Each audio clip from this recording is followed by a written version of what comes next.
এই কোরআনটা এটা কি মরা মানুষের জন্য না জীবন্ত মানুষের জন্য?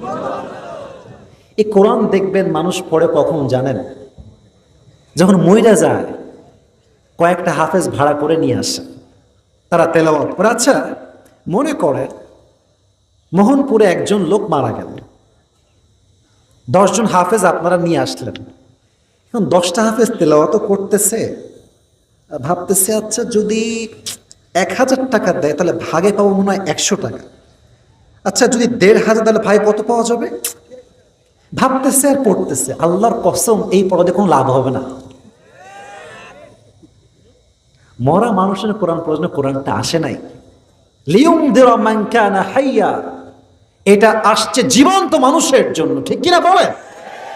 আচ্ছা, কিছু কথা আপনাদেরকে জিজ্ঞেস করি মোহনপুরের ভাইরা, বুঝে থাকলে জবাব দিবেন, না হয় একদম চুপচাপ থাকবেন। আচ্ছা বলেন তো, আমাদের আসল বাসা দুনিয়ায় আসার আগে কোথায় ছিল? জান্নাতে। জোরে কোন না ভাই, কোথায় ছিল? আপনারা আমার চেয়ে অনেক অভিজ্ঞ বড় বড় ব্যক্তিরা আছেন, স্যাররা আছেন, কাউকে বাধানোর জন্য প্রশ্ন করছি না, asking you just to motivate yourself, motivate করতে চাই আপনাকে। বাসা কি কোথায় ছিল আমাদের সবার? আচ্ছা এবার বলেন, বুঝলে বলবেন না বলবেন। আমাদের যিনি প্রথম নবী, প্রথম মানুষ, তার নাম কি? বলেন সবাই, নাম কি? উত্তর সঠিক। তার একজন স্ত্রী ছিল, তার নাম কি? মাশাআল্লাহ, বলো সবাই মারহাবা। আচ্ছা, উনি কোথায় ছিলেন? কোথায় ছিলেন? আচ্ছা, উনি একটা নিষিদ্ধ গাছ থেকে ফল খেয়েছিলেন, জানেন আপনারা সবাই? আল্লাহ তাআলা রাগান্বিত হলেন যে আদম, তোমাকে আমি নিষেধ করেছিলাম যে ওয়ালা তাকরাবা হাদিহি শাজারা, এই গাছের কাছেও তুমি যেও না, তুমি ফল কেন খেলে?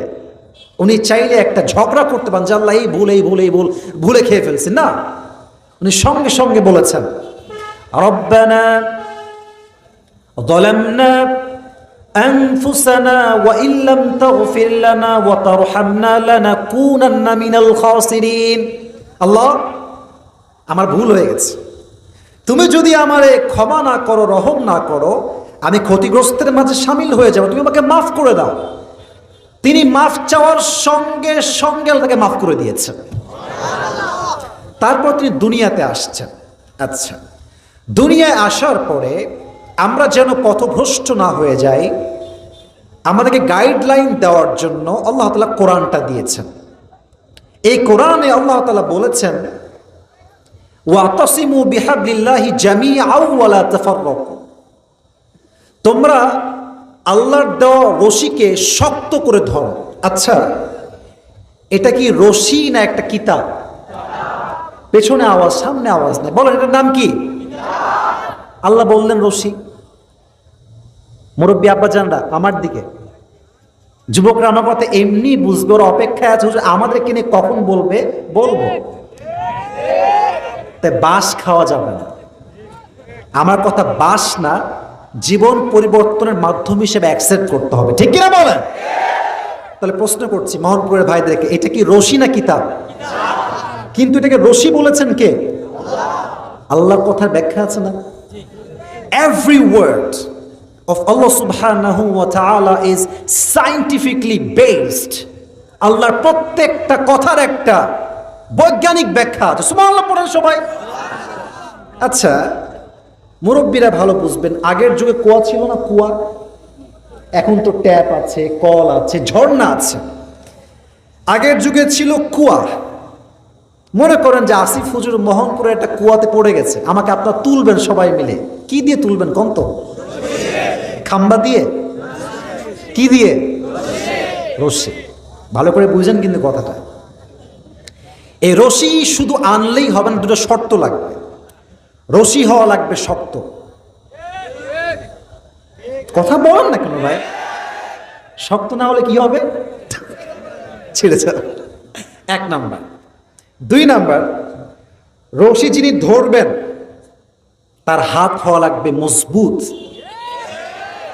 কারণ যদি একটা মোটকা পড়ে, মোটু টান মারবে ঠিক, রশিও শক্ত, বাট তার হাত যদি শিথিল হয়ে যায় ও ঠাস করে আবার উল্টে পড়ে যাবে।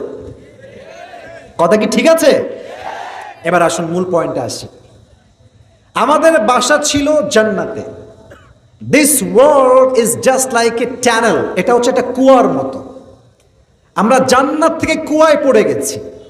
তো আল্লাহ তাআলা বলছেন আমি তোমাদেরকে উঠাবার জন্য রশি পাঠাইছি। এবার উত্তর দেন, এই রশির মতো শক্তিশালী রশি আল্লাহর জমিনে আর কোনো কিছু হইতে পারে? কথা কম না, কেন হইতে পারে? এই রশির আগায় যিনি ধরে আছেন তিনি স্বয়ং আল্লাহ তাআলা। তার মতো ক্ষমতা ধর আর কেউ কি হতে পারে?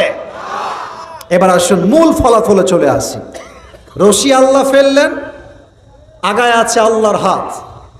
আল্লাহ বলছেন শক্ত করে ধরো, জামাত নিয়ে মারামারি কইরো না, তাবলিগ নিয়ে মারামারি কইরো না, আহলে হাদিস নিয়ে মারামারি কইরো না, অমুকে কওমি, অমুকে আলিয়া, অমুকে জামাত, অমুকে হেফাজত, অমুকে চরমনায়, অমুকে সরসনা, মারামারি কইরো না, শক্ত করে ধরো। ওয়ালা তাফাররাকু, and don't become divided to hold this rope of Allah subhanahu wa ta'ala. ভেঙে যেও না, রশির হাত ছেড়ে দিও না। আমি আল্লাহ আবার তোমাদেরকে রশির গোড়ায় এমন শক্ত করে টান দিব, তোমরা আবার সেই তোমাদের হারানো বাসা জান্নাতে ফিরে যাবা।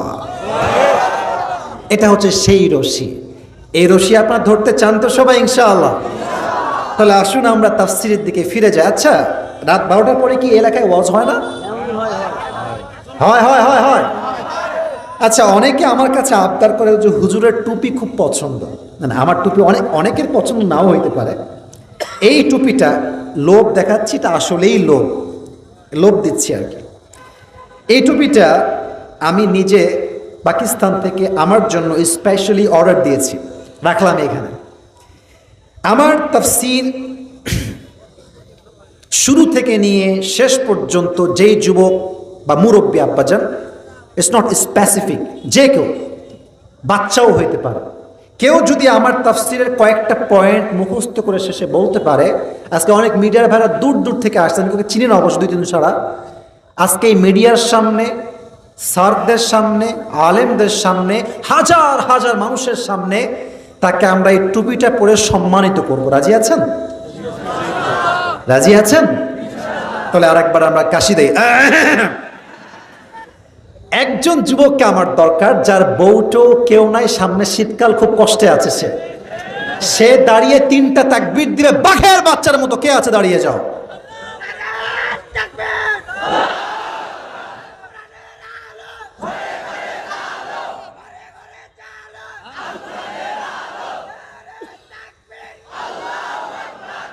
তেরি শাদি কনফার্ম, নাইমের বিয়ে কনফার্ম। বলেন সবাই আমিন। আল্লাহর একটা নেককার দিনদার বউ দিয়ে দিক, পড়া আমিন। সিঙ্গেলদের কষ্ট বাপরা আসলে বুঝতে চায় না। আবে তুই আগে পায়ে দাঁড়াবে, তোর কামাই কিবে, এরকম বলে না। শোনো, তুমি বলবা যে আব্বা কি খাওয়াবো ওটা পরের কথা, আমি একটু কমই খাই, আমার খাবার 1 প্লেট যা দিবা অর্ধেক আমার বউকে আমি দিয়ে দিব। তাও আল্লাহর ওয়াস্তে বিয়েটা করায় দাও, আমার যৌবন আর থামছে না। ঠিক কিনা বল? কথা মাইন্ডে নেবেন না। আজকে যদি আপনি বিয়ে না করেন রাইট টাইমে, চরিত্র ধরে রাখা সবচেয়ে বিগ চ্যালেঞ্জ হয়ে যাবে যুবক ভাইরা। ঠিক কিনা? আব্বা যান একটু বোঝার ট্রাই করা, আমার বাবাদেরকে বোঝার তৌফিক দান করুক, পড়া আমিন।